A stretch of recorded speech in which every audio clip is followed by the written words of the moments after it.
Hey guys, so we're going to talk about our opinions on Breath of the Wild. Okay, so Breath of the Wild obviously is an amazing game. Me personally, I think it's the best Zelda game I've ever played. Yeah, it really, this game has gone way up there for me too, because I'm so close. I want to call it my favorite game right now, but I want to hold out just in case if they do decide to make another game. But it's really up there for me. I love it. It's a great game. Yeah, like I'm not ready to say that it's my favorite Zelda, but it's probably going to be. I don't know. It's Reluctant to let go. Yeah. That was like Majora's spot. Mask. Majora's Mask. I just can't. I can't. If you were to say nostalgia aside, can you take away nostalgia? I need to. Okay, the thing. I need to wait to see like where this sort of is in my hierarchy. Like it just came out and I got it like 3 weeks ago. Mm-hmm. You know, like yeah, I've had it since launch, so. I can definitely say that it was a really enjoyable game to play. Like I can definitely go back and probably want to replay it again just to have that same experience, because like you can only have that one experience with the new game once. Mm-hmm. So like having all this new things that are around the bend, like going around and discovering like a new shrine, that was always really exciting. Like even going over like a big mountain or just walking out, like the first scene when you just walk out onto the Great Plateau. Yeah. And you look out, it's just that part is so like it sticks in your mind. And that's one thing that I was thinking, like, cause I beat the game. And by the way, there's we all beat the game. There's gonna be huge spoilers if you're not into that. Yeah, we're going to ruin your time. Spoiler alert: nothing's off the table for like every Zelda game. So stop watching, because I just stop watching this video. implore you We stuck at making videos. to beat the game first. Stop watching. I'm not gonna market this up. But so like I mean, the first time that like when I was playing the game, like, cause right now I'm 160 hours into the game, I'm still doing stuff. But I feel like okay, like I'm like. Not that like upgrading all the armor isn't interesting. It is. I like doing it, but it's not the same form of excitement that I had when I was playing it. Yeah. That when I'm like climbing on top of like a tower and like I see a shrine in the distance and I mark it, but it's not. It's on the black part of my map and I can't quite get to it. So it's like this mysterious thing. Mm-hmm. I'm not gonna have it again. Yeah. Once you've already played this game. Once you've completely surrounded yourself with this game, you've gone through every nook and cranny, it's like, wow, I've actually explored Hyrule. And to be fair, I have not gone through every nook and cranny. Yeah, that's true. I mean, I haven't gotten all the Korok seeds or anything. I did all the shrines. And even like doing the shrines, like 130 hours like into the game, when I decided I was going to do all the shrines, I saw parts of the map that I didn't know existed. Mm-hmm. Like I was like, wow, I only explored maybe 40% of it in my like more than 100 hours into this game. Mm-hmm. Like I before I went to like defeat Ganon, like I wanted to explore everything. That's what I did. I got the whole map. I did all the shrines. Really? I did all the shrines. I wanted to, but he wanted me to finish it and I was so upset. He's like, you need to beat it now so no one spoils it for you. Yeah, I was really worried about somebody spoiling the game for me. So when I played 50 hours in 3 days to beat the game completely in terms of the story. I have a list of things that I wanted to do before facing Ganon. Finish Terrytown, do all the whole cast storyline, get all of the special horses in the game, every saddle in the game. I wanted to see yes. And I wanted to see the horse god. I wanted to fight all the mini bosses like the Molduga even Tide Island, Typhloid Ruins, the evil goddess statue. Get all the armor in the game, and I did everything. Wow. All the shrines. I did everything before I faced Ganon. Because I wasn't done. Did you beat all the Hinoxes? Yeah. And Stalnox? Yes. I went to beat the hardest, and there's only one per blood moon, and it randomly spawns in the different areas. The Lionel, the hardest Lionel in the game. Oh yeah. I did everything. I haven't found it yet. It randomly spawns in each of the Lionel areas, aside from the one on top of the weak Lionel. On top of the Zora's domain. I was told it's harder than Ganon, so I did it. Well, I believe that because to be fair, a lot of the bosses are harder than Ganon. Yeah. And it's kind of weird how like when you go through 100% completion of the game, do all the side Strings. what are they called? Beasts, divine beasts. Divine. It's actually an easier game, and you don't get the boss rush at the end. So it's weird that the weaker players that are approaching it from the beginning are gonna have a harder time. Yeah. I don't know. For one, like if you came across a guardian, like when you first got off the plat 2, like that is a terrifying moment. Lionel. Or My first Lionel. God. I found the Coliseum early in the game. Oh, really? Oh. Not first, but like early in the game. Oh. I was like, what's that? Is that a castle? It was a Coliseum. Uh-huh. I got one-shotted. Oh my Even from like gosh. the Los Alphos, and I kept respawning. It's like, oh, fire swords? That's sick! and then It's an unforgiving game for those that just start off. Yeah. And like with the weapons that you're given off in the beginning, like they break so quickly too. well, to be fair, you are using twigs and wood yeah. and Yeah. rusty swords to combat your way through Mhm. some one of the best combat mechanics in any Zelda game. Just because it's much different than all the other Zelda games where it's just like, okay, you swipe 3 times, okay, the guy's dead, okay, move on. Yeah. Or it's much more different than the awful Skyward Sword way of doing it. I would say it's the best combat I think. mechanic. Oh, I I think think it it is. With the swords breaking? I No, adore it. I mean the actual like physical you combating someone. Oh. Not like the durabilities, not like the systems of combat, but like the actual combat. 'Cause I was about to say that sucks. Really? It's hit or miss. Yeah. Some people like it, some people don't. I like it to a degree. Like at Yeah. least the Master Sword. Like why is the Master Sword at least To be fair, like the combat. best weapon? It does come 10 back, minutes. but And then you're gonna have like 30 weapons also. it's like, not even the best weapon. In it's the not la- even no. like No, it's not. It's- In the late you game, think it would be though. in the late game, it becomes less of an issue because you get these godlike weapons, Yeah. and they still break, but like they do a lot of damage and they're more durable in general. Like they're not gonna break like the sticks. You're And fighting the easiest boss in the game with like M gear, like yeah, yeah. fighting Hinox Yeah. with a giant like royal claymore. Yeah. Having a few swings, it goes down. You'll have quite a few battles before that thing breaks. Yeah. And by that time, you probably picked up 3 more. Mhm. So that and when it comes to the combat, I love what they did with the game because there's so many ways of going about into a battle. Like, do you want to be stealthy? Well, you can be stealthy. Do you want to just go in there, guns blazing, just swinging everything? You can do that.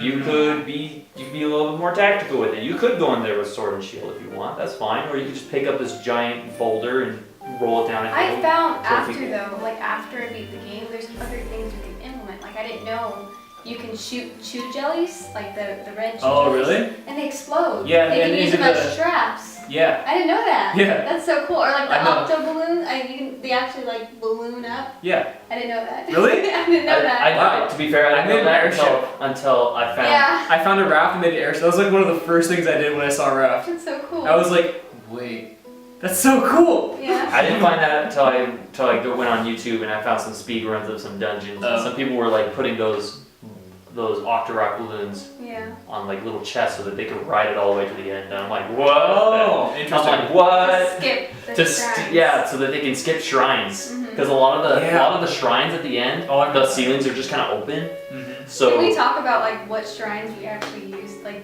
certain methods that Yeah, nothing's off the table. Go for it. Yeah.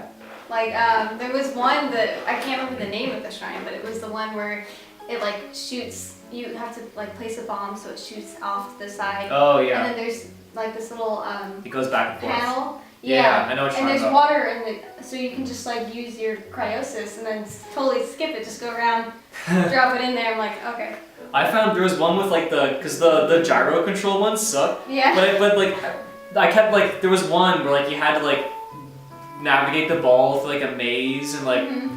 I figured like hang on, if I drop the ball, a new one falls from the sky. I flip my Joy-Con over, use the flat Yeah. edge, And you and flip I just like knocked it over and then hit it like a baseball bat. And it was like I don't know. I did mine on accident because I got so frustrated. I was like, And it and just I like flew over. flipped it. I was like, oh, okay, that works. I had one where you're supposed to destroy the ceilings, right? There was like there was a ceilings and they had a bunch of the stone blocks that you're supposed to yeah, explode. yeah, yeah. I didn't know that the circle bombs and the square bombs could detonate at different times. I didn't know you could actually Yeah. hold them at different, like they're different bombs. They're I didn't different know items. that. I didn't know that. So what I did was I threw my round bomb into the the little cannon chute. Then I stasised the block Okay. that was supposed to launch up and supposed to bring the other bomb up there so you can blow up the other bombs. But I didn't know you could do that.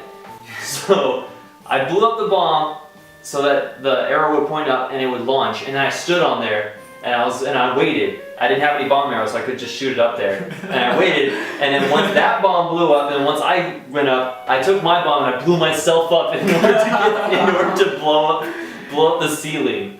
And then I died. Because I fell on my path after that. There was another one where you have to take like that ice cube and then walk it all the way to the end. You have to carry. Oh, ice with the cube. fire, there was fire glowing. How did you guys get? There's that fire that's going all the way straight through. How did you get past the last part? That last part. So what did I do? Because there's that metal block that you can Yeah. bring around. You also get you can use that metal block to get a cool extra chest too. Yeah, I forget I think what I did was because I think my ice cube was still full full when I got to the end. I think I just stasis and then hit it, and then I went through Hit the it flames. through it. Yeah, that's what I did. Oh, okay. Yeah. Yeah, I did the same that thing. Yeah. And even though maybe these are exploits or something, but it's just kind of a testament to how consistent the mechanics are. Because there was one with electric puzzles, and I couldn't find because there were so many electric orbs that we had to find Yeah. over and not fall and stuff. I just got a bunch of metal weapons and strung them together, Oh yeah. Well, that's one way. Yeah. and Yeah. it worked. This game is so cool. There was a little exploit that in one of the divine dungeons where it required you to go get one of those electric balls to go place it on two of these platforms. I did not know where the second electric ball was. I managed to find that one. I did not know where it was, but I did notice that the top of the thing, that the top of the room was open. Yeah. So I used Rivali's Gale to jump over it. So I got over there, I activated terminal, I jumped right back over. I'm just like, well, I don't need to do that puzzle now. Speaking of divine beats, what do you think was the hardest one for you guys? Oh, Vanaboris. The Boris, Gerudo one. really? The Gerudo one. I thought that one was so easy. the Groot. Just because the boss, Thunderblight Ganon. Yeah, that Yeah, the Thunderblight. boss definitely. Thunderblight, but that was the hardest boss. But Yeah. my And game, even compared to Ganon. Oh, it was harder than Ganon. Yeah. everything's harder than Ganon. A Lionel was harder than Ganon. That's true. Because Lionel was more relentless than Ganon. That's true. I would even say that Talus A stone is harder. talus? A stone Talus is harder than Ganon. I Ganon, don't know I, if Stone I Talus- lost no hearts to Ganon. Yeah, no, me. I lose hearts to Talus sometimes. Stone Talus is in the beginning. In the beginning of Oh, the those game. ones are easy. Or in the maybe, beginning of the maybe, game. maybe Oh, the beginning of the game? Yeah, no. That's terrifying. The one on the Great The one on the Great Plateau? Plateau? Yeah. when you That's first all- where you jump off. saw that, yeah, no, that was That's difficult. the one shots you. But even the one at Death Mountain, or Oh, the yeah. ones at Death Mountain with Their lobby. yeah, or the one that freezes you. If you touch it, it automatically freezes you. Those are harder than Ganon. I would say. I would say those even the normal ones are harder than Ganon. Ganon's complete pushover. Yeah, he is. I still think Lionel's are the hardest enemies Yeah. in the game. And they don't even have the boss health bar. No, they don't. It's weird. Oh, that sucks. I just realized they don't. Yeah. That would make my life so much easier if they did. Yeah. Not even the strongest one. No. That's weird. They don't have, and I would say that they're harder than the Taluses and stuff. Come get away. You got a bug. Got a bug. No. Daddy long leg. I don't want it. Okay. Question. What was your guys' favorite? What were you looking forward to the most going into the game? For me, I'm just gonna put this out. I wanted the actual story the most. Yeah. Because That's exactly what I that was captured me the most whenever we saw the trailers.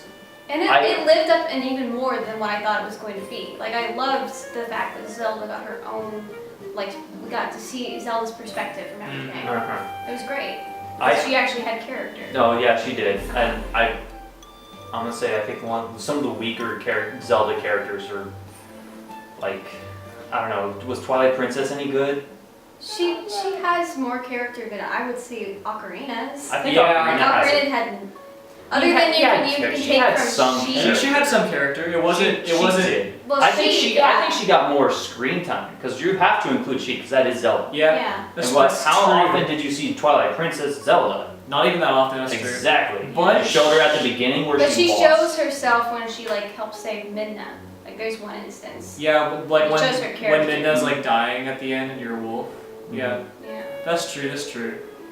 And like even the fact like when you're fighting Zelda's body, Mhm. like I don't know, like I really liked that Zelda. Mhm. I really liked that Zelda. I'm not saying it's a bad Zelda, but I'm like Zelda in general has always seen this kind of. It hasn't so much character, which Yeah. to be What's best fair, is Tetra. yeah, no, Tetra was an actual character. Yeah. Which to be fair, like it's the same thing for Link. Link's always boring, except for Wind Waker Link. Yeah, that's Wind Waker Link because he makes funny faces. Yeah. But Yeah. like And for But the we manga, did get a little bit of there's- Breath of the Wild. yeah, Breath of the Wild Link had a little bit more personality in terms of they kind of explained a little bit as to They why. give a background for They give it's kind of, in my opinion, a little half-assed, but it's at least a background. It's at least something other than, oh, green boy, let's go. Yeah, yeah. Send them out onto an adventure to go save the It's princess. not Zelda 1. Oh, Zelda 1, you could excuse that. Zelda 2, Yeah. you know, they're just trying new things. Ocarina of Time, you know, the most character development you got out of that is he was ripped right out of a Disney story and just kill off his parents. Yeah, the most backstory he got was when his uncle died. Yeah, and that was like the most, that was the most Zelda. that was the most Link character, like the best character of Link ever is probably that one. Because Well, Wind Waker. well, besides Wind Waker, Link doesn't like count because he's too good. I love this Link in Breath of the Wild though, because I feel like you can. It's not just about you playing as him. Like he's always there to like, so that you can project what you'd be like if you were in the game. Yeah. But like it's actually Link. Like it says you're specifically playing as Link.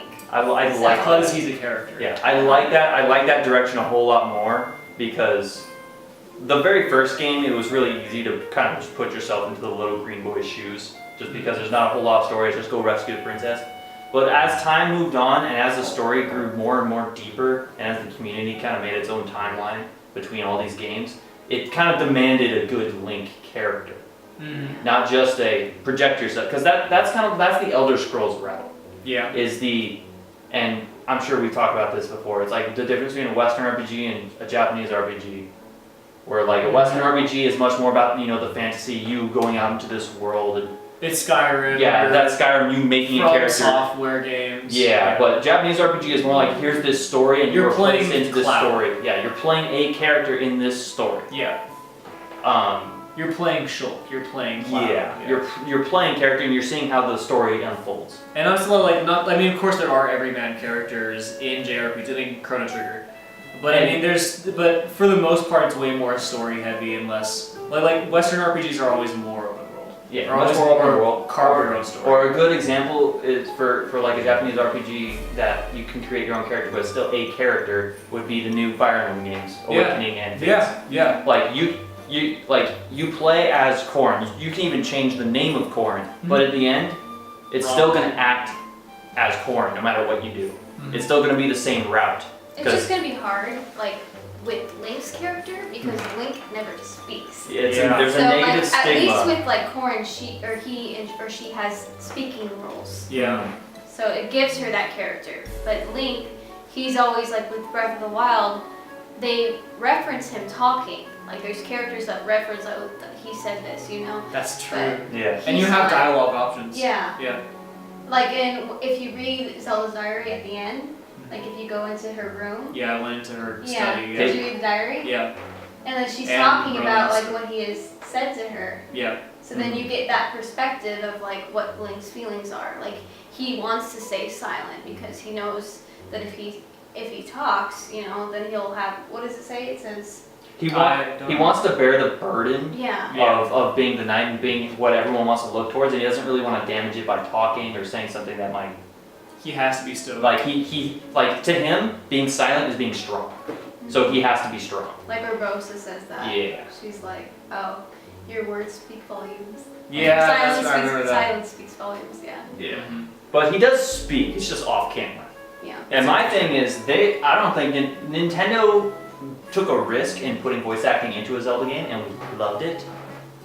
But I don't think they were ready to put that big of a risk into giving Link a voice. I don't want him to have a voice. I'm debating I whether wouldn't want if they could. No one wanted voice acting period in Zelda, but that seemed to work out fine. I'm saying if they do it, they need to do it very well. They need to be perfect with it. Otherwise, they're then I don't know. You're gonna have negative stigma because people already kind of have negative stigma of Zelda voice acting, especially with Link. Look at the But CDIs. they created Link as a character that's you're supposed to project yourself onto. Yeah. So if he has more of those speaking roles, it's like taking away from that, and maybe that's the direction they don't want to go into. Yeah, but you were arguing earlier that they were already doing that. That Link's already starting to give a character for himself. Oh well. He is, yeah, but it's he- not to the point where it takes away from your playing. Like, Well, yeah, arguably, they did it- Not yet, because Yeah. again, it's very light. like maybe but- they're worried that it will take away from the player's experience, which But Yeah. what I'm saying is they probably could, and they can probably get away with it. Like, because Zelda's kind of turning into more story driven in terms of some of the way they're going about it. But like, a game that can't get away with it would be like the new Fallout 4. Fallout 4 tried to put a story into their main character, while still maintaining that open, free aspect. We can look at Witcher. Yeah, Witcher did it well, but you're always playing as Geralt of Rivia. You're not playing as you can play as your own version of Geralt, where like, okay, I want him to be more aggressive, but in the end, it's still gonna be Geralt Exactly. if he was more aggressive. And like Same. he has a story, he has a motive. He is an actual character. He's looking for his daughter. You know, there's a whole thing. Yeah, he's an actual character. In Fallout 4, it's not so much a character. Like at the beginning of the game, you get to create this whole character, but however, no matter what you do to create your character, that character has a backstory. well, That character he has said a an voice. interesting point with like Geralt. Like he has more of a motive because he's looking for his daughter. Mhm. If it was with Link, you know, maybe give him another motive than just trying to save Zelda Yeah, and what- rule. Like there's something else for Again, him. I think that yeah, they can give him a more important role or a different role entirely. Like Majora's Mask gave him a completely different role, and I think that was a really good game. And it actually fleshed out Link in a little bit as a character outside of that. It could work, but obviously wasn't done in this game. No. Okay. Well, Okay. I think, yeah. Okay. I don't know if there's much of a discussion there. We all kind of have the same opinion, I think. I don't know. Whether or not it does, in the end, I don't really care. Would you guys, here's a question. Yeah. Would you guys be in favor of the next game coming out like Breath of the Wild, kind of like what they did with Ocarina and Majora, where they kept all the assets but kind of made a new game out of it in 2 years? Or would you rather have a completely new Zelda with a new engine and whatnot in 5-6 years? Well, so first let's just say like what Aonuma has said, like what Nintendo has said. They want they feel like this open world, open air sort of adventure is the future of Zelda franchise. I agree. And they think like this is what the games are going to be from now on. And while I don't want every game to be like this, I want there to be like some spirit tracks even, you know, kind of games. I want those. I want Minish Caps. Yeah. But Because what's really hard with this game is like how they were going to implement the story. Because Mhm. Link, as a non-speaking character, how is he going to do that? And what they did was that with the memories. Aonuma said that this idea with the memories and like the time skip has always been in his head for a very long time. Yeah. That he's wanted to implement this for a long time, and a way to implement story into a Zelda game. Mhm.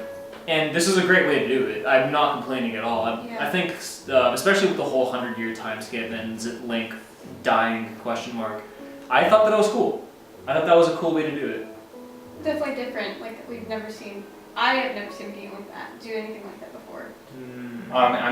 Assassin's Creed exists. Yeah, that's true. Well, yeah, but The you know, whole but premise in- of that game is about recovering memories. Yeah. But if we were to take that aside, in terms of like the open world That's what aspect I of the think. way they did it, Yeah. the way they've gone around it, instead of just have some dude step into this thing and No, with Wow. Assassin's Creed, at least it's a character that's like actually talking. talking. Yeah. Yeah, it's a story game. It's a story-driven game. Not so much open world, in all honesty. And if it is an open, but it's open world, but in the most boring sense. Yeah. It's a And that's coming boring from an game. Assassin's Creed fan, so Yeah, I mean, it's a I boring- can admit that. It like everything else about the game is fun, but like the open world, like how many feathers can I possibly grab? Not everything about the game is fun. Yeah, not everything. For Zelda, at the very least, I would say that everything is at least fun right off the bat. There's something for everyone in this game. Yeah, sure, it might get old after 100 hours, Yeah. but by that time you've gotten your money's worth. Even like I was talking with Rita about this, and like Rita's favorite game in the series was probably Spirit Tracks. Really? That is gross. But the thing is that like It's an opinion. is that she prefers It's an opinion. it's an opinion, but she prefers linear games, linear story, like go from one place to one place to one place. She doesn't like games like Skyrim where you get distracted all the time. I love games like that, but that's her opinion. I can respect that. That's what I think. Like this game, there's something for everybody. Yeah. There are quest markers. Mhm. You just go to all the quest. You can go straight to the final boss if you want to. It's there in your main quest log. There's the main quest log. It's separated. It's like the Well, first mission you With do. the quest markers, that's interesting because, like, it doesn't tell you exactly where the objective is. You have to go Yeah, and they do. find it on the yourself. map.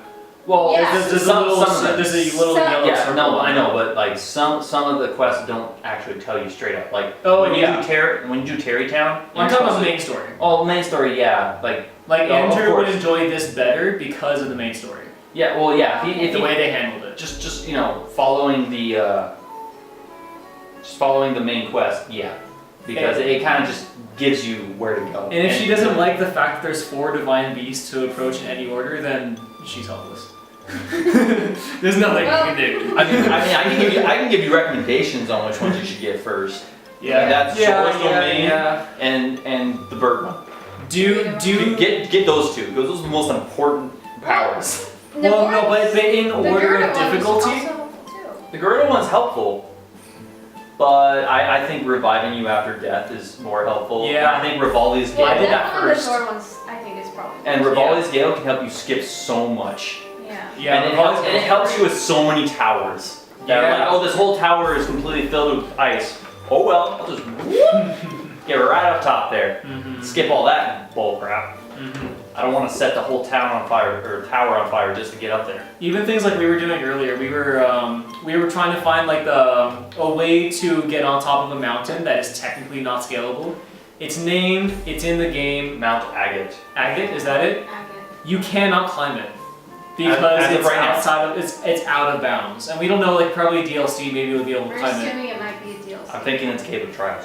Probably, I would love that. Mhm. That's probably where it is. In But, the way I see it. But like, so I was like, okay, we can Rivali's Gale up there. And then we got high. It didn't. We They could pushed see us away. we could see the top. Yeah, We could go to it. it's interesting.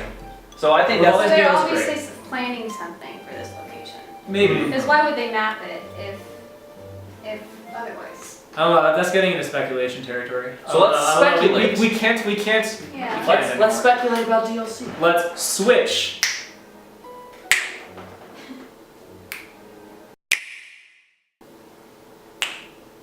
All right. My camera's about to die.